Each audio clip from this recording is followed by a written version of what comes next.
I see a lot of members, CVIA members here, so I want to thank you all for coming. Um, this is going to be an informative session. We're excited to have a lot of exciting guest speakers come and talk to us about the San Francisco Family Zoning Program. Um, and I would like to, if you're not aware of it, just give a quick plug for CVIA.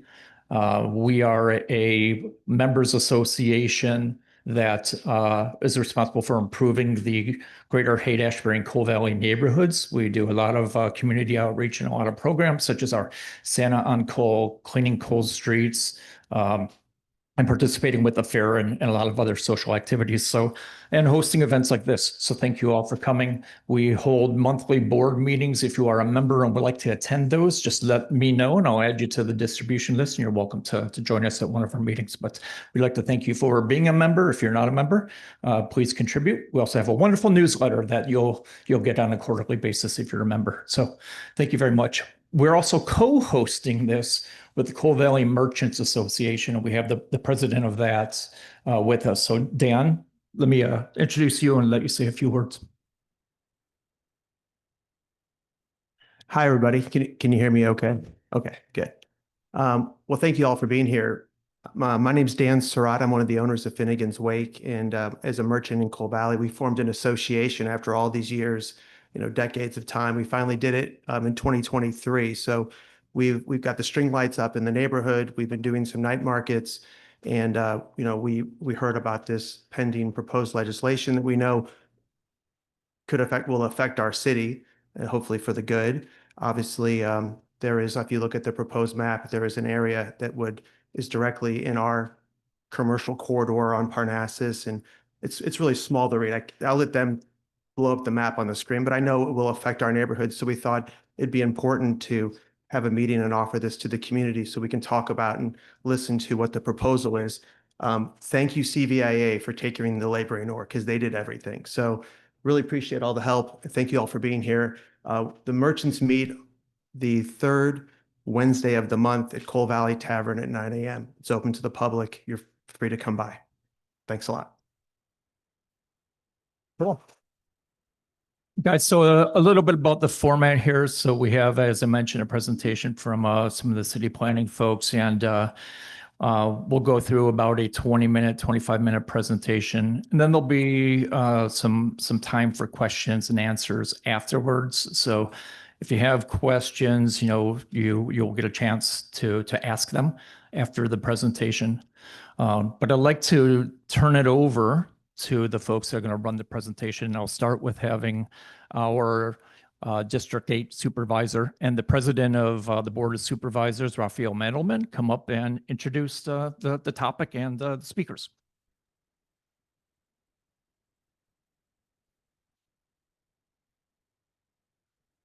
Hello. Okay. I'm going to be super brief because, as you can hear, I am losing my voice.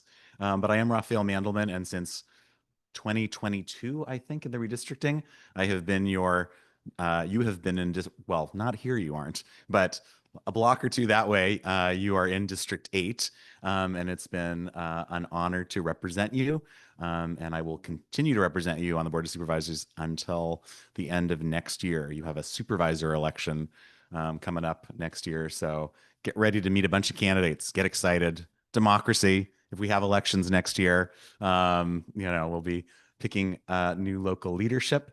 I want to introduce, I get 4 legislative aides.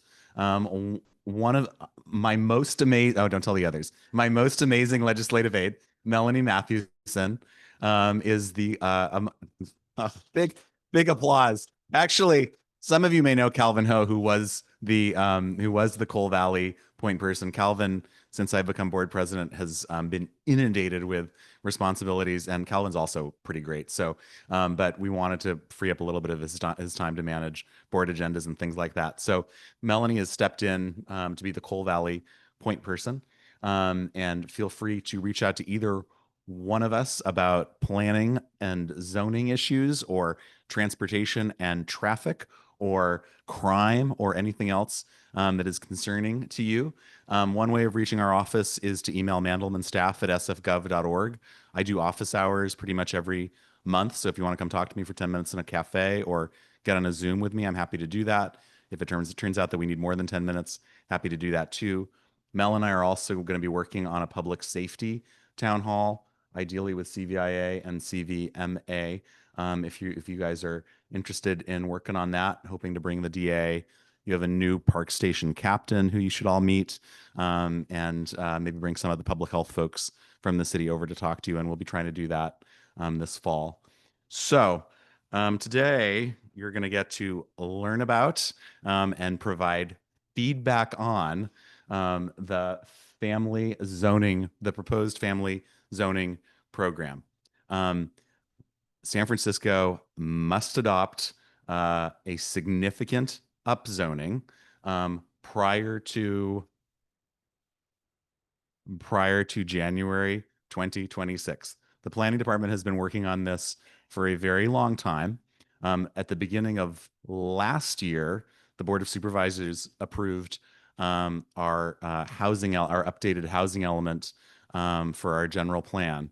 And in that document, as we were required to do, we laid out a general plan to add 82,000, to create the capacity for 82,000 additional housing units in San Francisco. That's a requirement of the state. And the state is also requiring a number of other subsequent pieces of legislation, but part of that is this upzoning.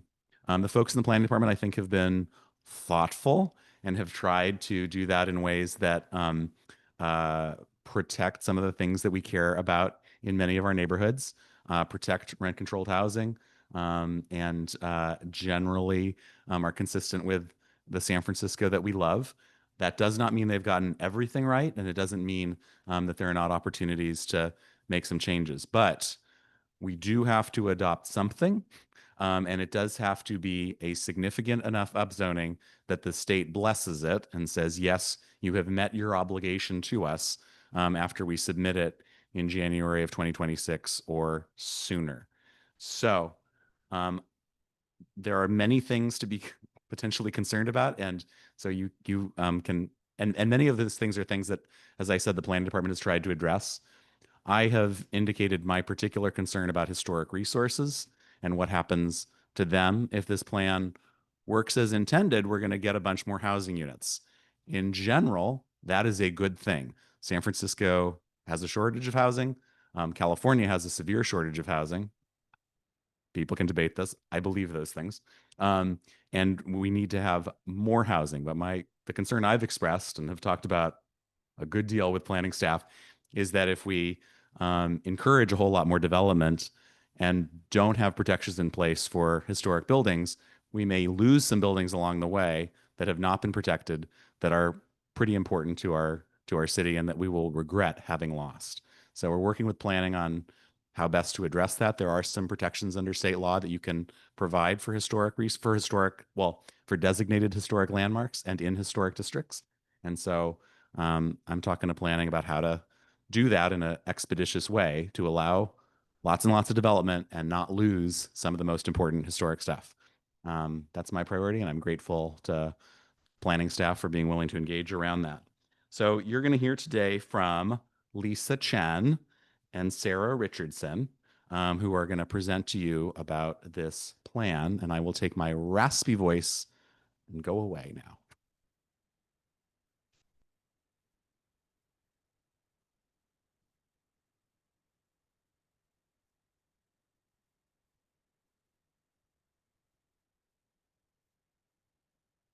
Sure. So I'm going to try to move this around so you can actually see me over the computer. Hi, everyone. Good evening. I hope people had a great summer. It seems like the cool weather's coming in again this week. So can people hear me in the back? Yeah? Great. Okay. So again, my name is Lisa Chen, and I'm a principal planner and the plan manager for the Family Zoning Plan. And I'm joined by my fabulous colleague, Sarah Richardson, who's been leading a lot of our research and our policy development around small businesses specifically. But today we're here to kind of give you an overview of the plan, kind of soup to nuts. And as President Mandelman noted, also talk about some of the ways that we are incorporating some of the questions and concerns that we've heard and how we've tried to address them. I didn't actually include our slides on historic preservation, but maybe I can just use a moment to also emphasize that is a key goal of the plan as well. We were actually at the Historic Preservation Commission today, and we're actually collaborating with them on a letter of recommendations to give to the Planning Commission, in particular to create more incentives around preserving historic resources. So that will be coming soon, and I think we're getting to a good collaborative place there with the Historic Preservation Commission. Just before we get into the details, because there are, as you're going to see, many details to get through, just at the highest level, this plan is not just about meeting a state requirement, although, as the president pointed out, that is a critical piece that we must meet. It really is thinking about the future of our city and thinking about who we want to be and thinking about making space for change and to make sure that we have the housing that will meet our needs now and in the future. And so that means that if you are a family that's looking to grow into a larger space, if you're a senior looking to downsize, if you're a recent college grad who's trying to find their first steps in the housing market in the city, that you have options available to you. Because we know that right now, the housing system is not working for many people. And there's many statistics that we could use and that we have used over the years. We've actually been at this for 3 years now. This is just one of them. But basically, you may have seen in the news that rents in San Francisco grew faster in our city than anywhere else in the country this summer. It was 11% year over year. Vacancies are way down to where they were pre-pandemic. We are once again hitting a critical crunch point in our housing market. So this is just one example. You know, it really is our low and our middle income earners who are the hardest hit in this housing market. So this statistic is basically saying that it would take the equivalent of 4 minimum wage jobs to afford an average rent in San Francisco. And this is actually out of date because, as I noted, this summer the rent grew so much. So this is, you know, data from I think last year or so. But the point being that there are many people who are left out of our current housing market. And the same story is true for our ownership market, right? That has actually risen even more dramatically. We've seen that housing costs have doubled over the past decade and about tripled over the past 20 years. And so this, of course, is not just a crisis within our city, our 49 square miles. It is statewide and actually nationally. We do know that, in particular, after the 2000 financial crisis, the home building industry as a whole took a hit, and we've kind of never recovered. So other cities around the country are also seeing real shortage of affordable housing and housing of all types, really. So in San Francisco, this is the large amount that we are planning for, as alluded to by the president. So every city and county across the state is basically assigned a target of how many units you have to plan for. So the idea is that we have to change our zoning, so our rules that say how much you can build, how high, and where. We have to change those to allow more housing. And for us, that means 82,000 units. So that's the bar in blue. I know the colors are a little washed out on the left. And basically, we then add a little bit of a buffer to that under state guidance. And then on the right side of the ledger, that's how we're going to get there. So this was in our housing element, which was adopted in early 2023. Basically, we were able to count a lot of what's in our current pipeline. Our pipeline is around 70,000 units. But we were able to say, okay, over the next 8 years, here's what we think could reasonably be built. And so we were able to count 58,000 units of that. Of course, development has been even slower than we projected 2+ years ago, but that's what we got credit for. So that means the delta that we're planning for is 36,000 units. And I'll just point out that that's at all levels of affordability. So it's the fine print at the bottom of the screen. Basically, we're not projected to meet our housing needs for below income, middle income, or above middle income. And here are the stakes if we do not pass rezoning.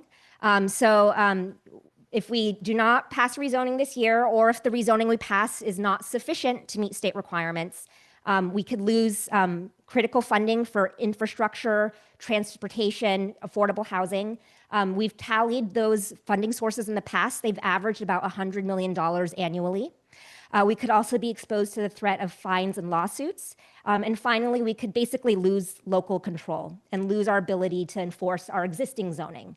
So that's called builder's remedy. And essentially what it means is that any project that comes in, as long as it meets basically the safety standards or our building code standards, we would be forced to approve it. So here's an example from Menlo Park, where there's a developer has proposed a project that is 6 times the height limit of 70 feet. But we've seen cities up and down the state are dealing with builder's remedy projects right now. And sorry, just one more thing. I just want to put a finer point on the building that capacity, that 36,000 units. We have to create the zoning for it. If the housing isn't ultimately built, that doesn't mean we lose our certification and builder's remedy kicks in. We just have to create the capacity and then show that we're doing everything we can to basically facilitate that housing. But we don't actually build the housing ourselves, and we don't control labor costs, interest rates, et cetera. So the state is, in addition to looking at how we zone and how much we zone for, they're looking at where we add housing to. So the map on the left in blue, these are our housing opportunity areas. And these are basically census tracts that are designated by the state as having higher incomes, better performing public schools, lower environmental pollution. And the research shows that when you put housing in these areas, in particular affordable housing, housing for low and middle income families and households, it leads to really positive outcomes like economic advancement, better health outcomes, et cetera. So this is not where we've built. So what's in blue makes up over 50% of our land area, about 60% of the parcels in the city, but only 10% of housing has been built there for the past 2+ decades. Instead, where we have seen housing built is the places where we plan for housing, not surprisingly, which are the areas in orange on the right. So these are areas like Market Octavia, downtown, Soma, Potrero Hill, et cetera, where the zoning allows for apartment buildings, essentially. And that's where we've seen 90% of housing built. And so the state is basically saying we need to do our part everywhere, and in particular in these higher resourced areas. And as I already noted, this is just to basically say specifically what the state is requiring. So we have to show that we're creating the capacity. It has to be realistic, as in we can't just zone over cemeteries like some cities have tried to do, or it has to be sites that we actually think have a chance of being developed. We have to, as I noted, affirmatively further fair housing, which means zoning in these high resourced areas. And we need to identify sites that are suitable for low-income housing. And how the state defines that is basically if anybody comes in and proposes housing on that site that is at least 20% affordable, we need to make that project eligible for ministerial approval. Basically say that we're going to approve it as fast as we can. And then, as I already said, the footnote about how we're creating the capacity but not building the housing ourselves. So this is the map. You all have it in front of you. I'll note that the map has 2 sides. So if you haven't gotten it already, there's a stack over by the front door.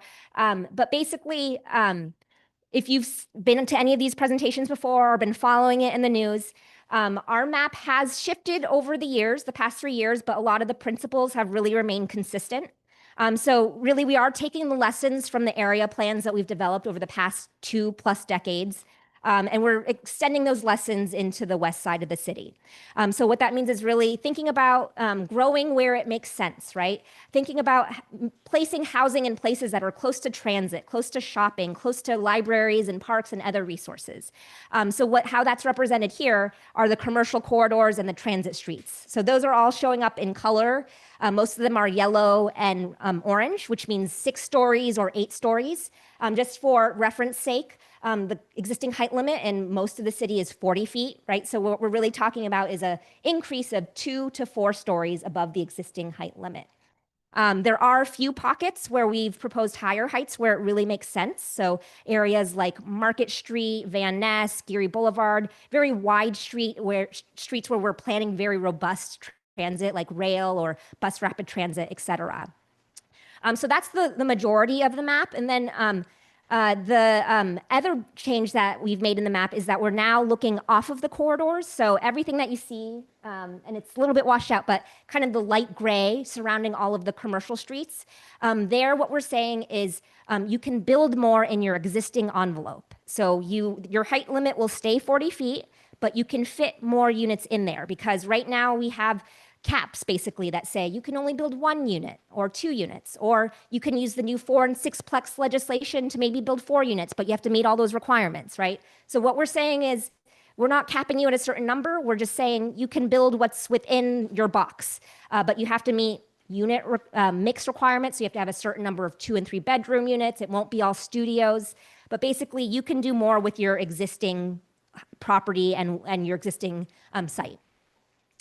So the other caveat to this is we are baking in the state density bonus. And I just want to see a raise of hands. Who here knows what the state density bonus is? Okay. So the state density bonus is basically a state law. It was actually first adopted, I think, back in the late 70s. It's been around on the books for a long time, but then there were recent amendments to it over the last 10 years or so that basically made it more feasible for developers to use. And essentially, the state density bonus says that no matter what your local zoning is, if you are using our state program, if you provide more affordable housing, you can get more height. So this is a state program, meaning we have to allow it in San Francisco because the state trumps what we can do locally.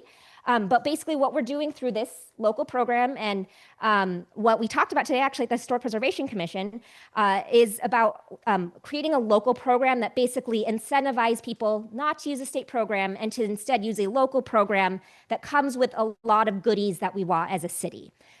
So what you see on your map, there's 2 sides to it. The first side, that's the more colorful side, is called our local program height map. And basically that's what you get through our local program. So in Coal Valley here, and we have a map that I'll show next, a lot of it is 65 feet. So again, 2 stories above the existing. But then on the other side of your map is a more gray map, and that's basically our base height map. And essentially, if you don't want to use our local program, you want to use a state program, that's fine, but you have to build your state program on top of these base heights. So in the case of this area right here, it basically would be 40 feet.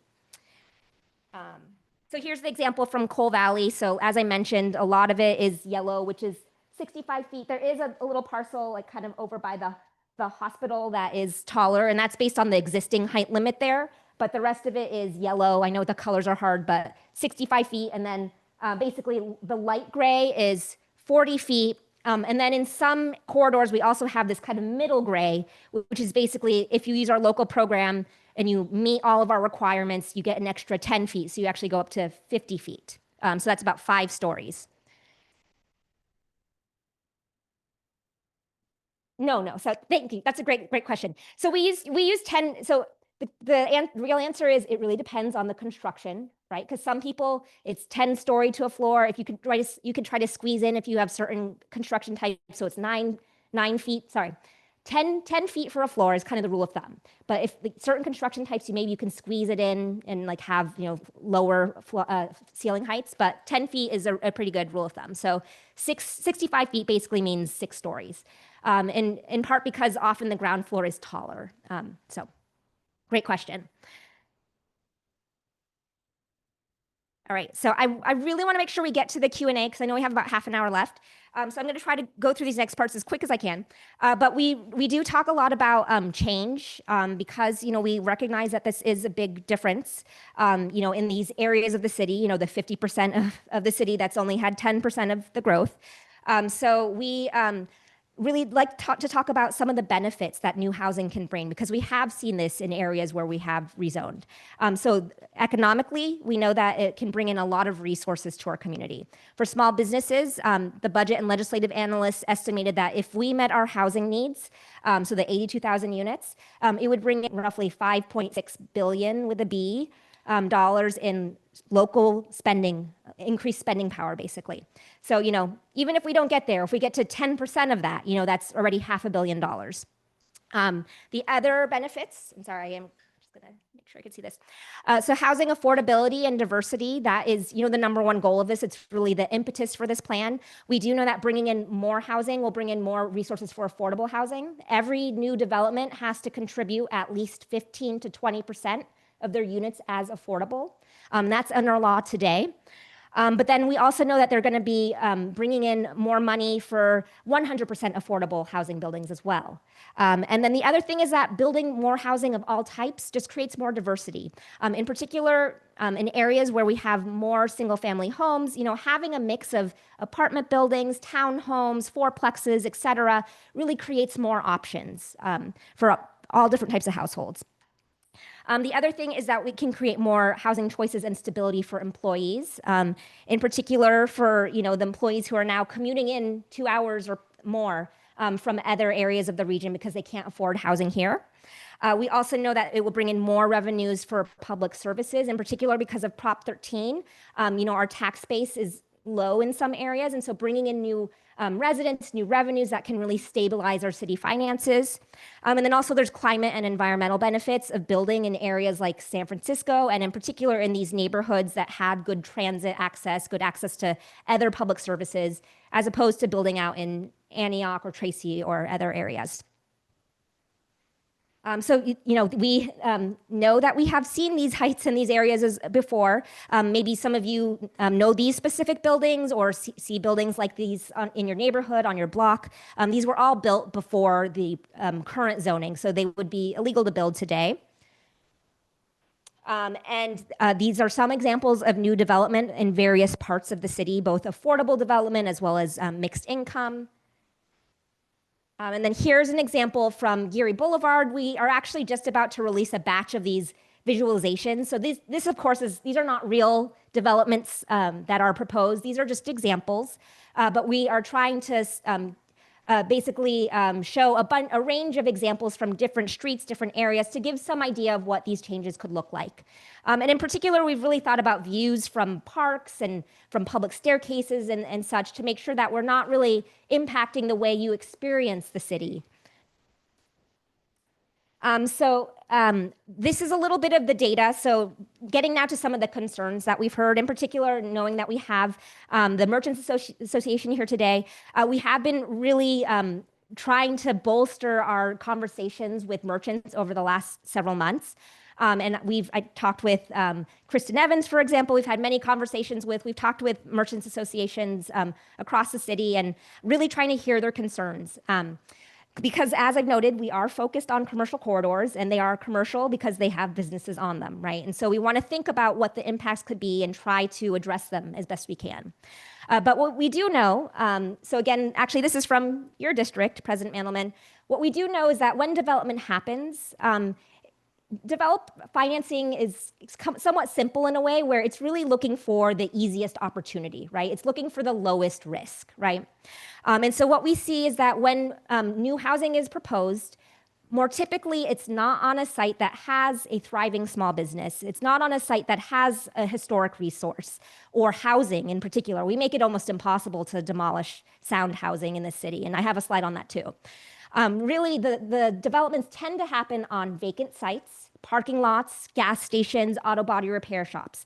And that's what we have found in Market Street and on Ocean Avenue. So this is data from those two plan areas. So over about 15 to 20 years, we built 2,800 new housing units. And in 84% of those projects, there was no business on the site before. So as you can see, the big blue wedge, those were vacant sites, right? And then the orange, those are the auto-oriented uses like gas stations, like I mentioned. So it's just those two small slivers. There were 4 businesses, basically. And we don't know when those businesses closed. They may have already been shuttered by the time the housing was proposed. All we know is that that use was on that site at one point. And it's a similar number for historic resources. The majority of housing is not built on those sites. And then it plummets way, way down for housing. But what we are doing for the small minority of projects that we think will affect a small business, what we're really trying to bolster is our existing programs and create new programs to really make sure that those projects are not, they don't mean that a business has to close, right? That there is a soft landing for those businesses. So we're doing that through a multi-layered approach. One is early notification. As soon as we get a notice that there's a project proposed, that we will notify the Office of Small Business, we'll notify the tenant and make sure that they're working together to make a plan. We are also working on relocation assistance. So that means one, like waiving any basically permits that are needed for a business to relocate to a new site and any public hearings. And then also creating a bonus for new developments to actually rehome a business. So what we're saying is if you're building a new project and you create space for a business that needs to relocate, whether or not it was on your site, it could be from some other site in another neighborhood or down the street, you get a development bonus for that. Similarly, we're creating incentives to create business-friendly spaces. So what that means is creating an incentive for things like micro retail, so smaller spaces that can be a little bit more affordable, as well as other uses like grocery stores, laundromats, nonprofit office.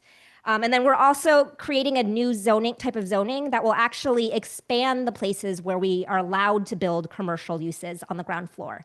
So we're not going to require commercial ground floors there, but we will allow it. And so that will gradually expand kind of the reservoir of business spaces in the city.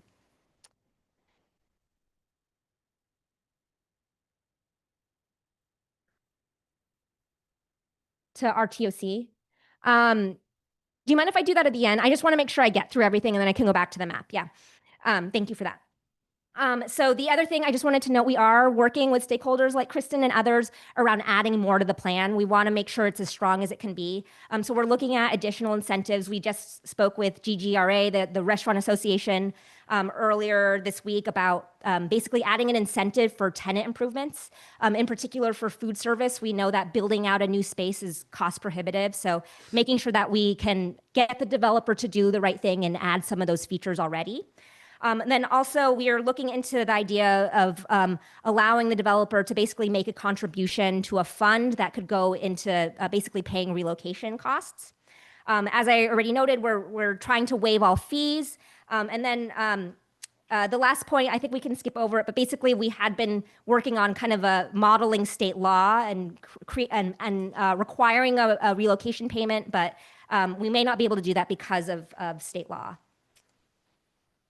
There's related efforts right now. So Supervisor Melgar is creating basically a relocation and construction assistance fund. That's going to be heard at the Planning Commission and Board this fall.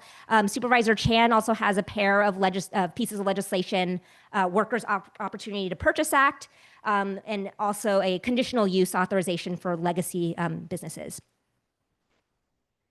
So I'm gonna go even faster.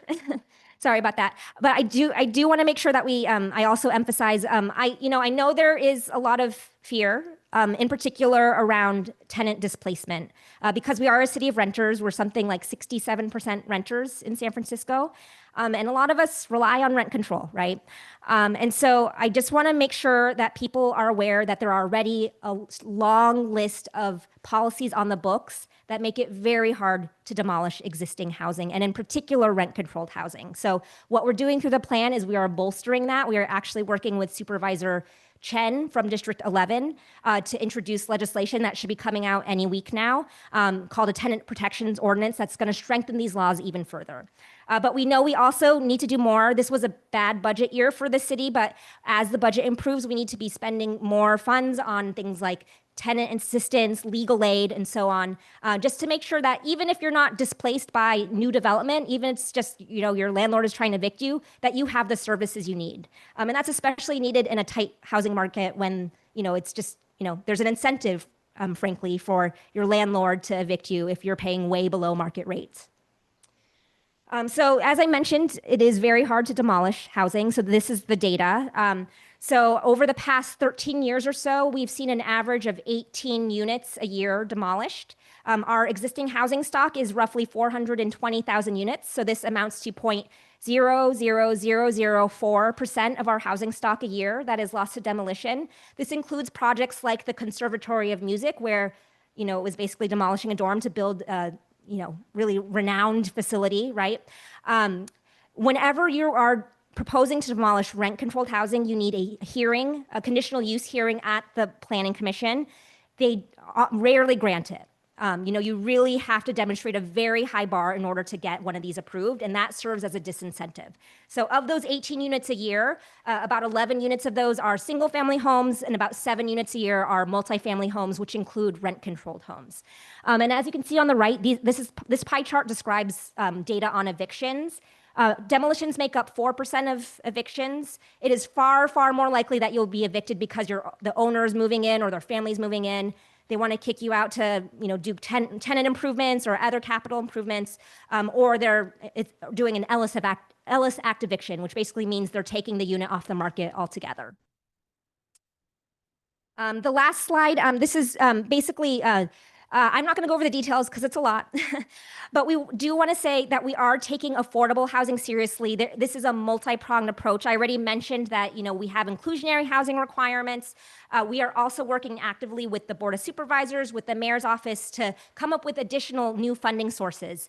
So this is going to be a long-term need that we're working on across city agencies and with all the policymakers.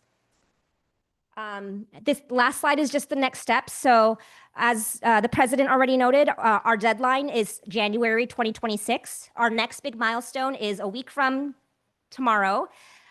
We are going to be at the Planning Commission for the adoption hearing. I think this is now our 17th public hearing over the past 3 years, so we've been at it for a while.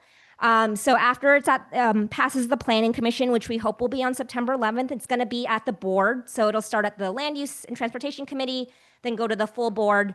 We're hoping to be done by the end of the year to allow for a little bit of buffer to communicate with the state. And that is it. Thank you very much.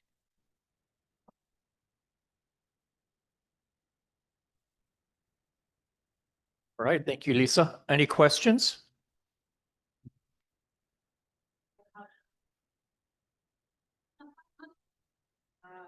Let me start with, I'm a realtor, so housing stock is great for me to sell, yet I have a lot of concerns as a resident of a residential neighborhood. Did I have 12 or 13 questions? I'll go as long as you want to let me go. Number one, have you consulted the developers to see if any of this will pencil out? Yes, we have. Yeah, we have a financial feasibility analysis. I'm happy to send it to you. We've also had a series of developer focus groups. We're partnering with different organizations to hear feedback on how to make this plan work, basically. Yeah.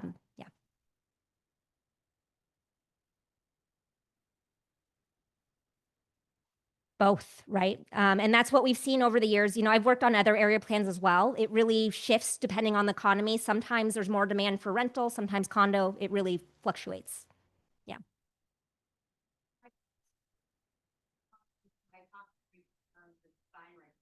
Mm-hmm. Right now, part of the great charm of San Francisco is our beautiful old homes and the design aesthetic that we have. And as we've infilled down in Mission Bay and we've built Octavia and some of these other buildings, frankly, they're atrocious. And they do not look good in our city, and they do not add anything aesthetically. And what I'm slowly seeing happening, and I know this is a developer issue, I work with them, I fight them. What I don't want to happen is for us to turn into low high in Denver, Mission Bay, all over the city. If you infill these modern boxes with all of this, it kind of just kills everything that people move here for, which is the beauty, the aesthetic, the skyline views, the light. If you've got 8 feet on either side, we'll call it on Parnassus, because that's where I live, the light is gone. It's just gone. That's a big problem. And the aesthetic of it. When you start building these modern buildings, it's going to get really Yeah. So I know that wasn't a question, but I can reform it into a question. And what's your name? Alana, thank you for your comments and questions. If I could just speak to the design aspect, my undergrad was in architecture. I get it. There's a range of design, good design and less good design. And I think that's true of any era, including modern architecture, right? I know it's not everybody's cup of tea, but I think we can all find examples of really beautiful modern architecture as well. We are trying the best we can to regulate for good architecture and good design. We actually just adopted citywide design standards. And this was something that the state also required us to do. And I'm happy to send that out as a resource. It's a beautiful document, but it's basically addressing some of the concerns that you're raising, including, not just the physical design and making sure it's not just one massive box, right? Making sure that we actually break it down and there's modulation and variety and so on, but also thinking about the relationship between the building and the surrounding neighborhood. So in the rear yard, for example, you'll see in some of those diagrams, you have to step down kind of gradually so that it kind of reduces some of that impact on the neighbors. We know that it is an impact, right? But we also, like I showed in some of those pictures, we have some of those buildings in our neighborhoods already, right? And I think it's going to continue to be like that because we're not going to change the zoning and then see every site turn over, right? It is going to be very gradual, and it's going to be a site here or there, right, over many, many years. It depends on who you talk to, right? I wish we had a crystal ball. So if you talk to the city economist, it's going to be different than talking to a developer. It's going to be different than talking to us or talking to the state, right?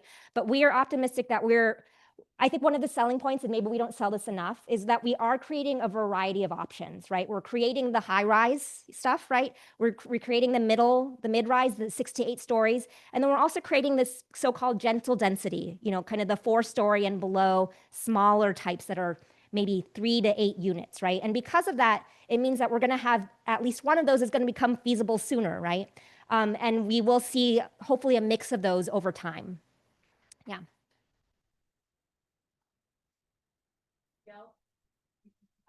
And I'm happy to speak with you after. Ilana, is this your last question? Last?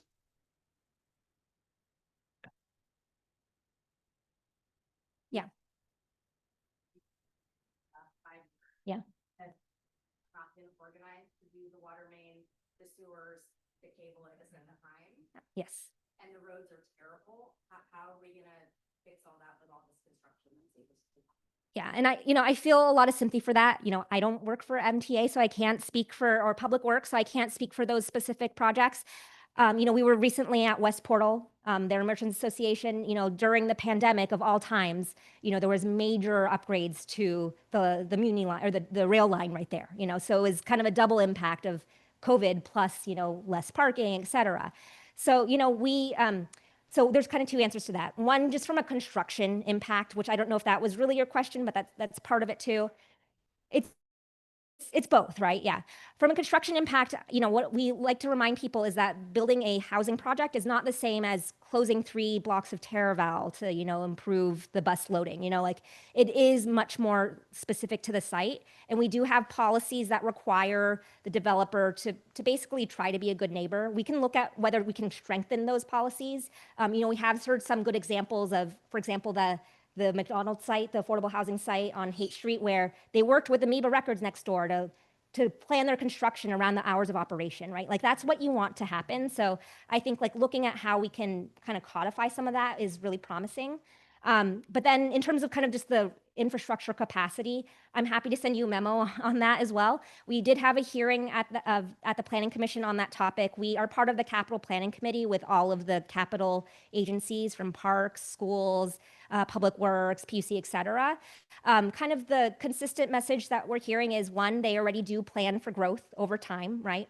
But they are also planning for just the overall needs, right? So in the case the PUC, for example, they're planning for how are we going to make our water system resilient to climate change, right? So sometimes those needs are actually much bigger than the residential needs. So the residential need is for water is basically about the cost to build out the residential portion of it is about 19% of their budget compared to 80% of the budget, which is basically just maintaining the system, right? So the cost is incremental, is what I'm getting at.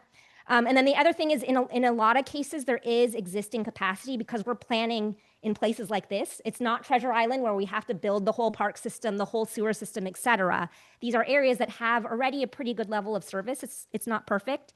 But in many cases, we have enough capacity for the next 2 decades or so. So we need to start planning in the out years, essentially. Cool. Let's get, Elena, let's get another question. And we'd like to kind of right here, and let's limit it to 1 question per person, and we can go around. If you still have questions, you can get on a second time after everyone has had a chance. Please.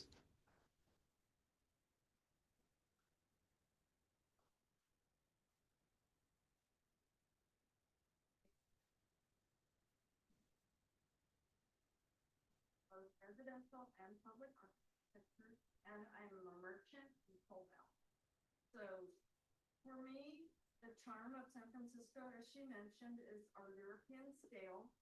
And the planning department has done a pretty good job at historic preservation, but the onus has always been on the homeowners, and it's made it very difficult for a lot of homeowners to even develop their own property.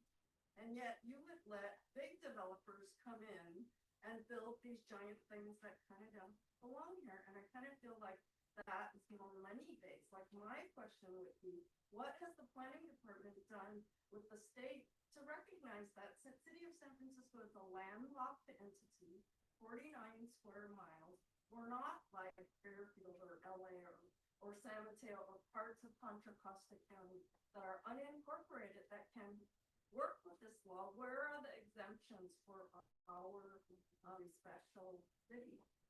So if I could just say something about the kind of the state requirements, they're non-negotiable, right? So the time to have contested our arena requirement would have been during the housing element, which was adopted 3 years ago.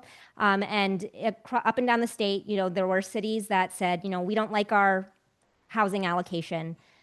I don't know that any of those were actually accepted, right? Because what the state is doing is they're saying, what is the need, right? And that need is not just based on population growth or what have you. It's based on what is the unmet need today? Who are the people who are living in overcrowded housing? Who are the people who are homeless? Who, 4,000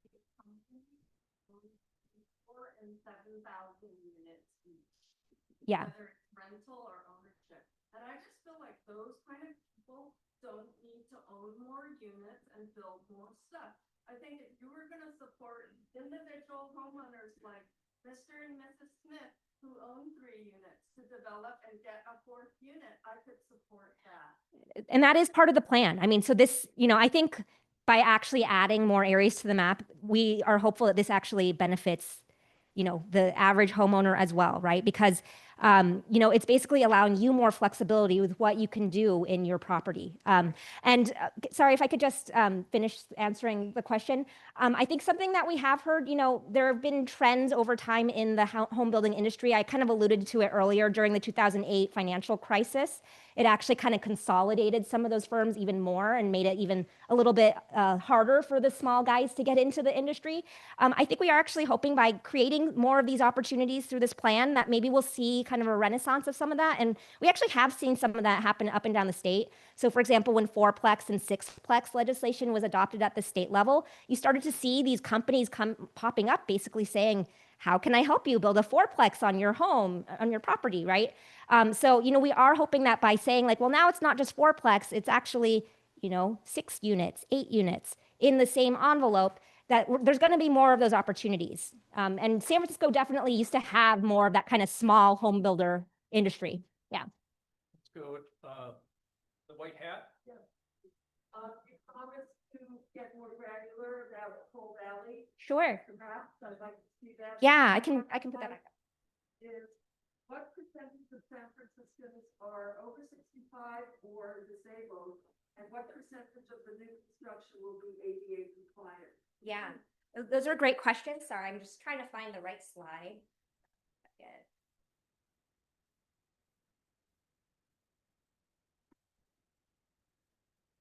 So this is the map, and I'm happy to speak to it.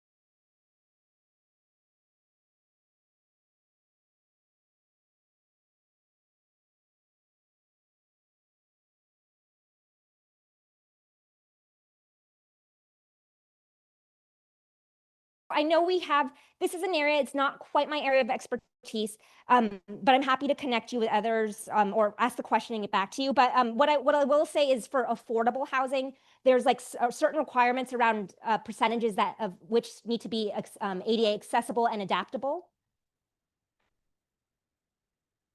Sure.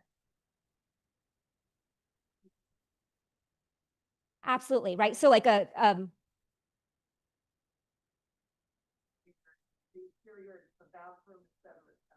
absolutely. And I know, for example, it's the bathroom, you need a certain amount of size if you have a wheelchair, et cetera.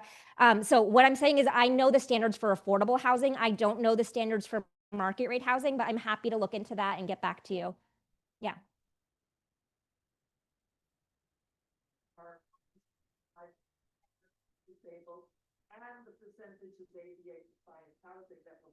Yeah, so I'm happy to look into that and get back to you. I think the thing to note is in a lot of buildings that are on the market today, especially older buildings, the percentage of units that are actually ADA accessible is very, very low, right? And so that is a potential benefit of this plan by creating more units that have those features that are needed, right? Thank you. It's a gentleman standing back here. Blue shirt.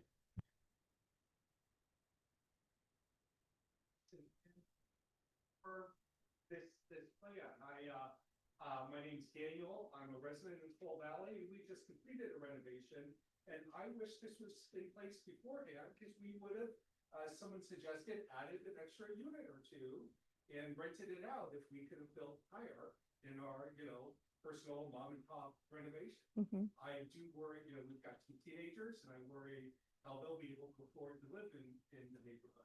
So look forward to there being more units. But my question. My question is, why can't we do more in particular on the west side of the city? 1 and 4 in this map, and was that considered? Happy with what we're doing here, but spreading it around and adding some additional. Yeah. I mean, so I will say, we took our charge very seriously. We tried to be principled and equitable, right? And so, I kind of alluded to some of those principles that we were trying to hold to. So one is really thinking about mid-rise as our kind of bread and butter. So pretty much all the corridors are 6 and 8 stories. That's a very efficient housing type to build. As you build taller, it gets more expensive. The units tend to be more expensive. There is demand for that as well, but we know that the majority of people are middle income and need the middle income units, right? And so that's kind of part of our thought process as well, right?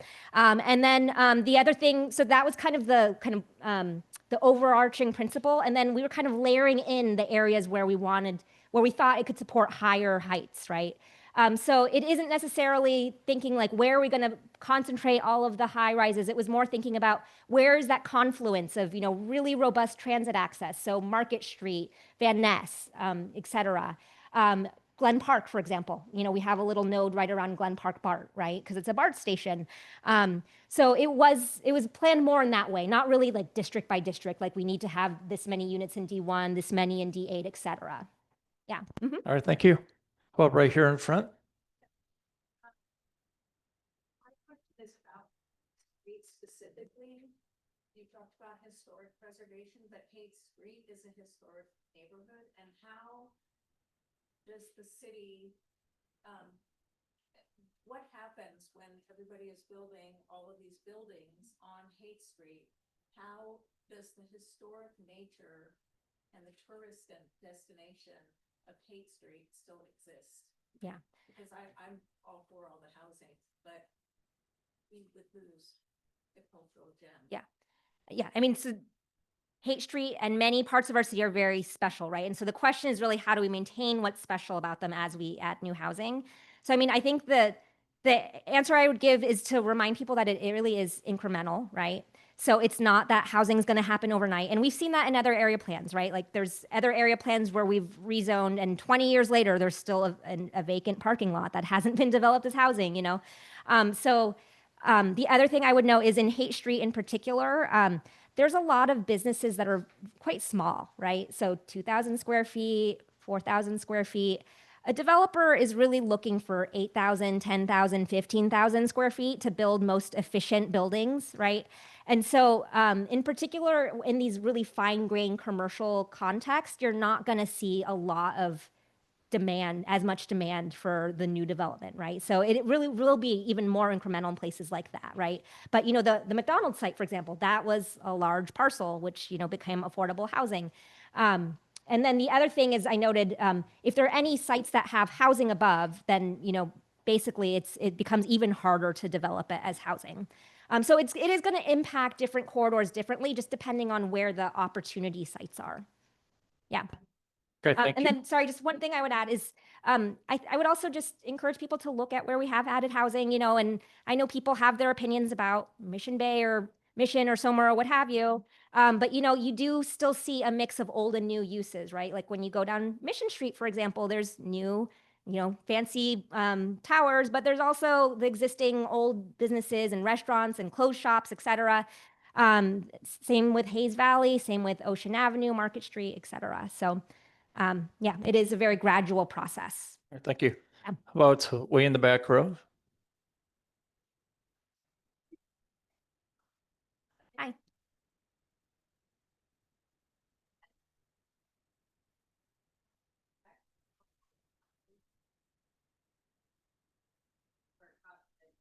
Um, so so the rules are in perpetuity, right? So basically what happens is after it gets adopted by the board, it gets signed by the mayor, and then it goes into effect basically 30 days after the ordinance is adopted. And then those become the rules, right? There are sometimes we do write rules that sunset. For example, former Mayor Breed had legislation around basically parking lots that sunsets, I think, after 5 years or something like that. We might be actually getting close to the sunset date, but this rezoning is not that. This is a permanent change to our rules. Down the line, should the commission and the board choose to amend it, that is their purview. It would still need to be consistent with what we said in the housing element, right? So we can't downzone and then not meet our state requirements. I'm pretty sure the state would have something to say about that. Yeah. All right, thank you. Well, right here.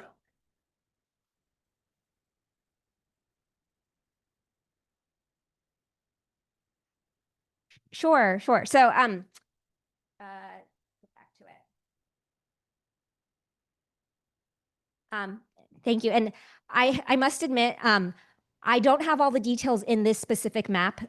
So if you go to our website, there's actually an interactive version of the map where you can toggle different layers. So that means you can toggle both what is the existing height, what is the base height that's proposed, and what is the local program height that is proposed. And then another critical layer on there that we can toggle is what is the proposed zoning district. So I actually don't know where the boundaries are of the existing neighborhood commercial district. Maybe the supervisor or somebody from the office would know actually where those blocks end. But the idea that Kristen was alluding to is that in some of these commercial areas, right now, the neighborhood commercial district, the actual area where you're allowed to have commercial uses, is confined to a small area. And what we're doing through the rezoning is on those streets, we're basically expanding it. But the new areas, we're not making the same NC neighborhood commercial zoning. We're creating a new zoning district that basically allows you to have commercial on the ground floor, but doesn't require it. Because we don't want to create an oversupply of retail or other uses, right? Because we have seen what can happen there where we have high vacancies, et cetera. What we want to do is kind of grow it thoughtfully over time. So the thought there is that if you are a developer, you really want to build commercial on your ground floor, it's probably for a good reason. It probably means you have the tenant in mind, right? So that's the idea there. It's okay. Saying that, let's say a developer comes in and on Parnassus, they're able to buy some buildings, they can expand the commercial district up Parnassus. On the ground floor, right? So they still have to have residential above, right? And I can't, like I said, I'd have to go back to the interactive map to tell you where those boundaries start. So. No, it's not necessarily correlated with the yellow. This is just the height. It's not the zoning district. Yeah. Mm-hmm. All right, thank you. Way in the back corner.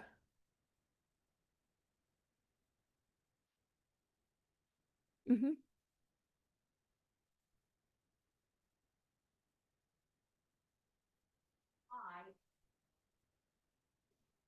And you got out, even though your economic situation may have changed. And the same thing was true for the teacher housing, a paraprofessional who only worked for the district for 6 months could apply, and then they got housing. So you keep referring to it as low-income housing. Are there going to be cutoffs that if your personal finances change, you no longer get that low price rent?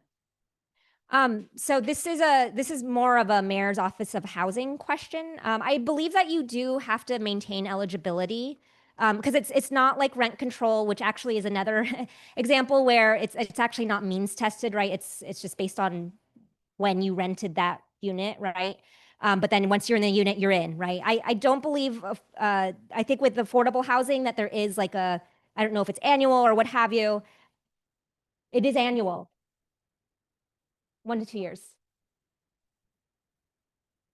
Yeah, exactly. All right, thank you. How about, yep, go for it.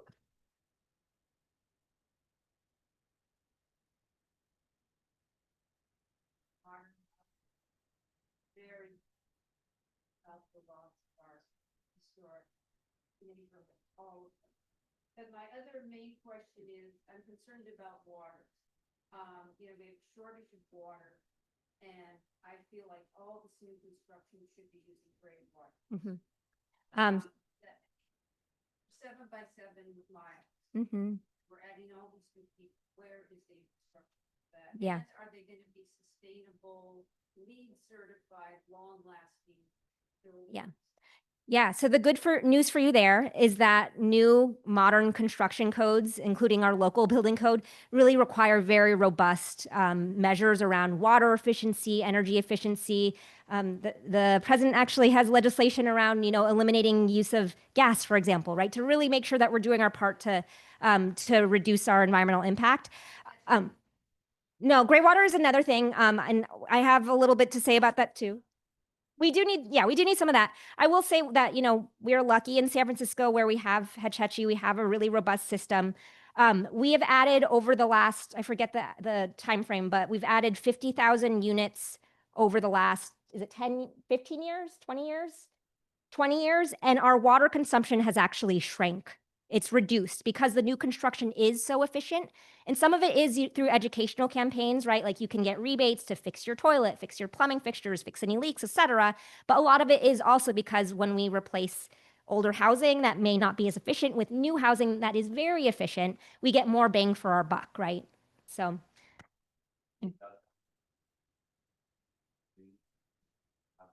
systems that reach on site. I think the threshold's like 100,000 square feet. There's not all of these, but it's a fair number of the larger new buildings have on I site. thought I read that they were waiting. Are you waiting that? I'm not, but we should be on alert. Let's look out for that. Yeah. Sounds like it's not being waived. How about one more gentleman in the back, and then Kristen, I'll go to you.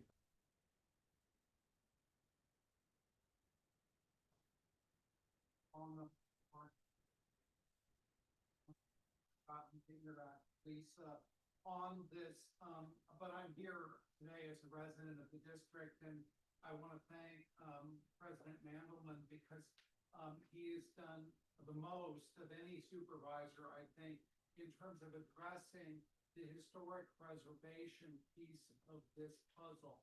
Because the state mandates and the way the state is looking at housing is basically stripped all protection for all residential architecture in California, except if you're a designated landmark or in a landmark district. And this goes to the question regarding Haight Street.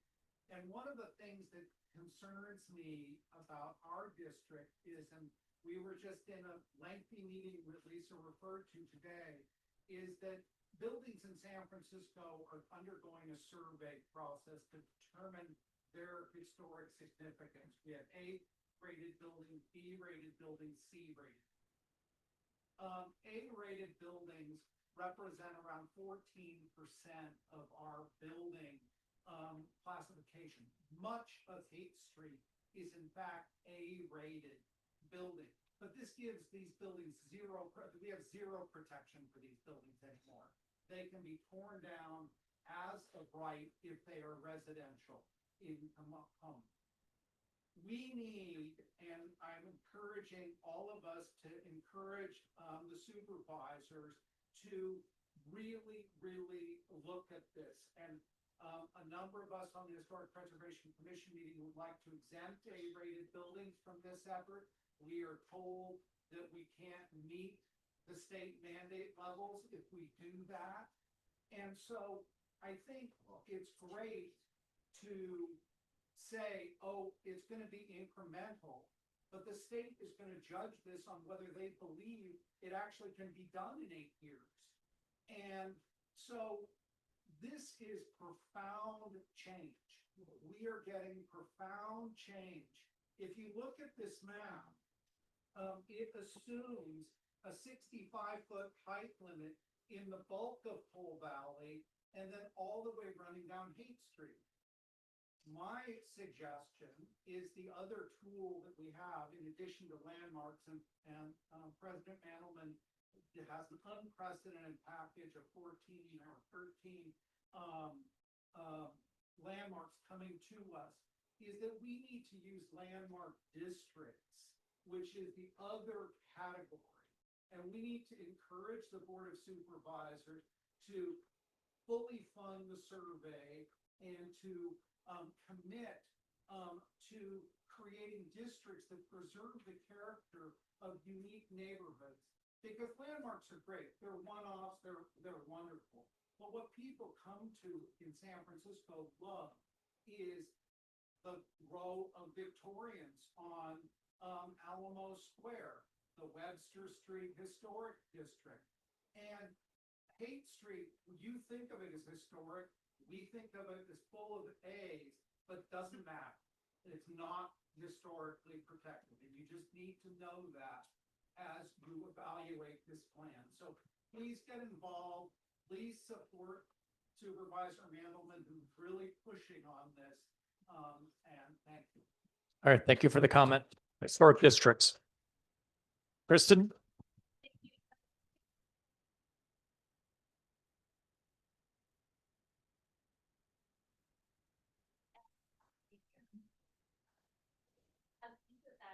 Have been working in good faith to advocate for some changes to this plan.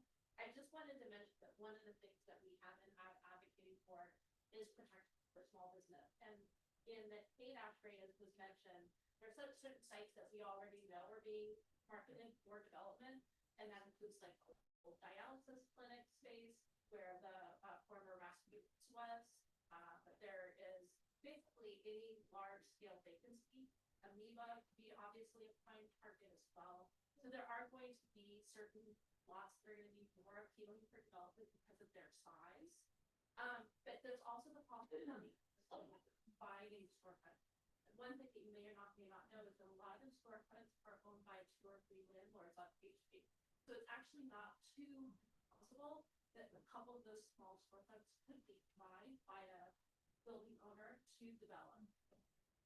I was just going to mention in the Cold Alley blocks that you have commercial district, it's primarily the single-story buildings that are at highest risk for development. As Lisa mentioned, mostly they're not going to be targeting existing housing. And so what you may be really concerned about is losing your grocery store or your hardware store or your local bars, because those are the parcels that are going to be the most attractive for development. And I just wanted to mention that. Some of this things we're asking for is warm-shelf conditions, so that if a restaurant is displaced, there is the conditions for a restaurant back in at the storefront level. That's an example. We're also asking for a state level program type payments for small businesses to support permanent improvements and relocation. So that could be put into place if there is advocacy to change state law to allow San Francisco to acquire developers to make those type of payments. But in absence of that, Supervisor Milhart put forward legislation that would create a fund that would provide revenue, possibly through an opt-in of the gross receipts tax, to allow for payments to businesses for relocation. That's not a done deal, and we need a lot of advocacy for that. And so I brought some posters. We're out distributing them and encouraging people to put them in their windows to try to get support for that plan. Thank you. All right, thank you for the comment. All right, I think gentleman right here. Queen Stadium in Wellington, one of these yellow houses, and I want to thank the board and the planning committee for putting together this plan. I extremely enthusiastically support it. I think San Francisco is a wonderful place to live. I think Cool Valley is by far the best neighborhood in all of San Francisco. We're right next to Colgate Park. We have wonderful merchants in that downtown area. We can commute to downtown in 15 minutes on the end. It's just spectacular. So I guess my question is it better for San Francisco to move forward with this plan or to counsel a lot with the builder company and see what happens? We don't want to go down the builder's remedy route. Yeah. And I think the mayor has been unequivocal in that. You know, it's not a choice between the rezoning or the status quo. It's a choice between the rezoning or losing local control, right? And losing, as I mentioned, hundreds of millions of dollars in funding for affordable housing, transit, other infrastructure. So we definitely don't want to go down that path. Yeah. Good point. I think one last question and we'll wrap it up. Gentleman in the very back.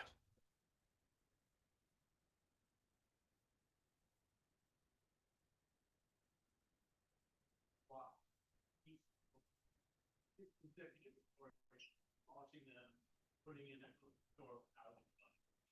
Planning commission, would the planning commission block that or nothing? Yeah. So as I noted, in particular for multifamily housing, that requires a planning commission hearing, right? And not only does it require the hearing, which may not get approved, if there are tenants there, you have to pay for them to be relocated. You have to offer them a right to return if they're low income. It's very, very expensive, right? So that pretty much serves as a disincentive. So you're not going to see somebody buying up blocks of rent-controlled housing to build even higher density housing, right? It's just not a good business deal. Yeah. All right. Thank you. I want to thank Lisa and Sarah from the Planning Commission to do the presentation. This is wonderful. Thank you a ton. I'd like to thank President Mandelman for coming tonight and Dan and the Coal Valley Merchants Association for hosting and the rest of the CVI board. And thank you all for attending. Hi. Thank you so much for having us. And, oh, thank you. Wow. You've been doing a lot. Yeah. Thanks a lot. Thank you. Thank you. Yeah. Just want to thank you. And let us know if you have specific feedback. We like.